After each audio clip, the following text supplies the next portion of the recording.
И пристигна поръчката от Толбухинска трапеза. Искам да видите само как е опаковано. Само тази кутийка сигурно е 10 кинта. Само и тази кутия Да. е много добре. Ето, не е платено. След малко ще направим honest ревю на суджука. Мезето на майстора. Русинско варено съм взел. Русинско варено и камчия. И най-добре на канадска борба. Вау. Всичките са най-добри. От някой е най-добрия. Кой е най-добре? Мене. Иван Петров Георгиев. Да. Добре, благодаря ви. Друг и на Криштиано Роналдо партньор. Браво! И сега един тест драйв, както обещах, на Толбухинска трапеза.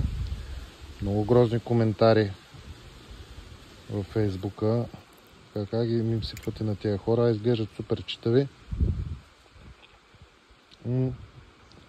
Русинското варено е топ. Бай, Георги, я тестай.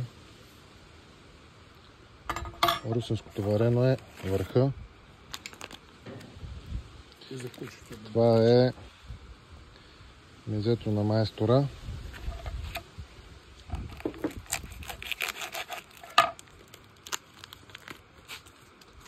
На парченци остана за кучката. Падна на земята. Да. Нека да видим сега мезето на майстора. Добре, аз си мисля, че много сол ще мога. Как не Добре, то трябва да има сол, иначе... Има.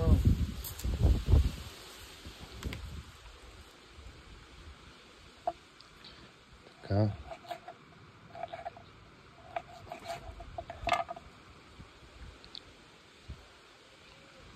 Трябва малко да е по-студенко.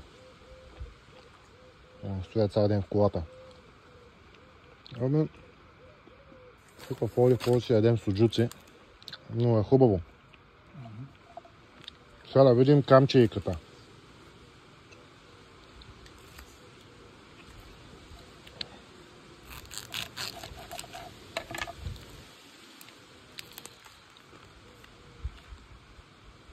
И още веднъж ви казвам, това не е платен репортаж, взех си ги, защото наистина исках да ги пробвам.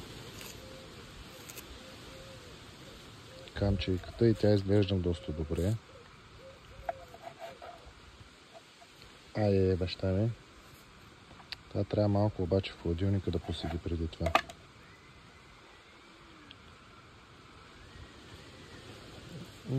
Камчийката е върха. Добре. Камчията е... Прикалява с чесън от това пътя. Да, иначе